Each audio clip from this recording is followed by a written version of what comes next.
নমস্কার বন্ধুরা, তোমরা দেখছো WP motivation YouTube channel. WP motivation YouTube চ্যানেলের পক্ষ থেকে প্রত্যেককে স্বাগত জানাই বন্ধুরা। তো আমি অরিজিৎ দা। তো আশা করি তোমরা প্রত্যেকে খুব ভালো আছো এবং খুব সুস্থ আছো। তো আজকে তোমাদের কী বিষয়ে ভিডিও করতে চলেছি, তোমরা টাইটেল এবং থাম্বনেল দেখে অবগত হয়ে গেছো তোমাদের কী বিষয়ে কিন্তু আজকে ভিডিও করতে চলেছি। তো প্রতিনিয়তই কমেন্ট আসছে, প্রতিনিয়তই প্রত্যেকে মনে একটাই প্রশ্ন, বাঁকুড়া কোর্টের রেজাল্ট তোমাদের কবে প্রকাশিত হতে পারে এবং এসএলএসটি নিয়ে কি আপডেট উঠে এসেছে সেটা নিয়ে কিন্তু আজকে বিস্তারিত আলোচনা করতে চলেছি। তো আজকের ভিডিওটা তোমাদের জন্য খুবই একটা গুরুত্বপূর্ণ ভিডিও কিন্তু হতে চলেছে। যত গ্রুপ রয়েছে সেই গ্রুপে কিন্তু বেশি করে কিন্তু শেয়ার করবে এবং যদি সত্যি খুব হেল্পফুল মনে হয় একটা করে লাইক করে দেওয়ার অনুরোধ রইল।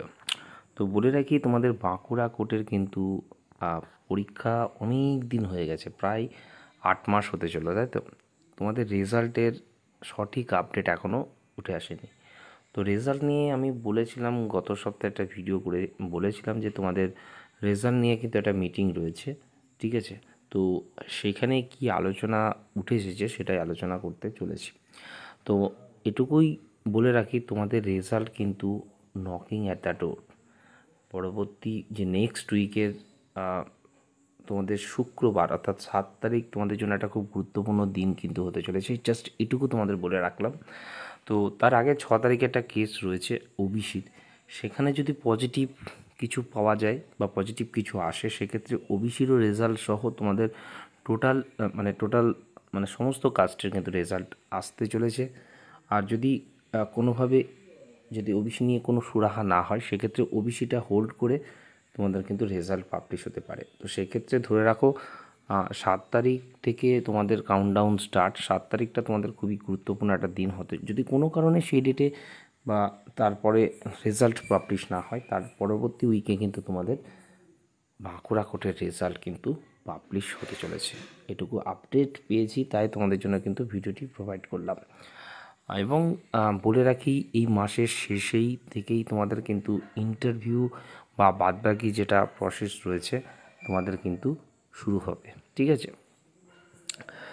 তোমাদের মেন্সের যেটা রয়েছে একমাত্র রিক্রুটমেন্টের, সেটার হয়তো রেজাল্ট একটু ডিলে হতে পারে। সেক্ষেত্রে যদি 6 তারিখের কেসটা হয়ে যায়, তাহলে তারও রেজাল্ট এবং তারও মেন্সের ডেটও তোমাদের তাড়াতাড়ি দেওয়া হবে, ঠিক আছে, ইউডিএটা সম্ভবত।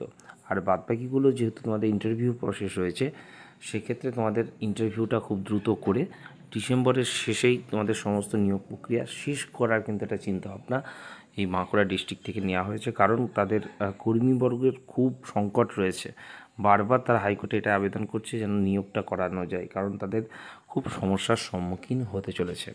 এবার চলে আসি পরবর্তী আপডেটে, এসএলএসটি, তাই তো। সেপ্টেম্বর মাসের 7 তারিখ 14 তারিখ যেটা তোমাদের এক্সাম হয়েছিল, তারও রেজাল্ট তোমাদের কিন্তু নকিং অ্যাট দ্য ডোর। আজ থেকে পরবর্তী উইকের এই দিনের আগের দিন, ঠিক আছে, ধরে রাখতে পারো তোমাদের জন্য খুব গুরুত্বপূর্ণ একটা দিন হতে চলেছে।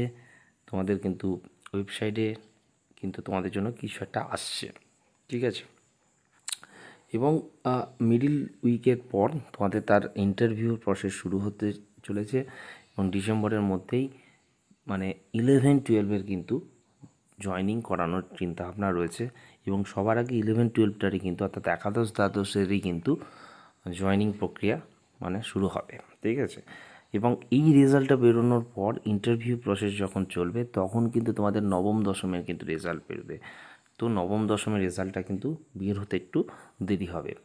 আচ্ছা, কোর্টেরও নতুন বিজ্ঞপ্তি যদি 6 তারিখে কোনো সুরাহা আসে, সেক্ষেত্রে নভেম্বর থেকেই তোমাদের কিন্তু ডিস্ট্রিক্ট কোর্টের যে বিজ্ঞপ্তিগুলো আসার কথা, যেগুলো নিয়ে আমি ভিডিও প্রোভাইড করেছি, ঠিক আছে, তোমাদের মেদিনীপুর কোর্ট, তারপরে আলিপুর কোর্ট, বারাসাতের, ঠিক আছে, তারপরে নর্থ বেঙ্গলের একটি কোর্ট রয়েছে, ঝাড়গ্রামের কোর্ট রয়েছে, সেগুলোর কিন্তু তোমাদের নতুন বিজ্ঞপ্তি এবং সবথেকে বড় ভ্যাকান্সি যেটা কলকাতা হাইকোর্ট, যেটা প্রায় 300টার কাছাকাছি একটা বিজ্ঞপ্তি গ্রুপ ডির জন্য কিন্তু আসবে, ঠিক আছে। তো এটুকুই আপডেট পেয়েছি তোমাদের জন্য। ঠিক আছে।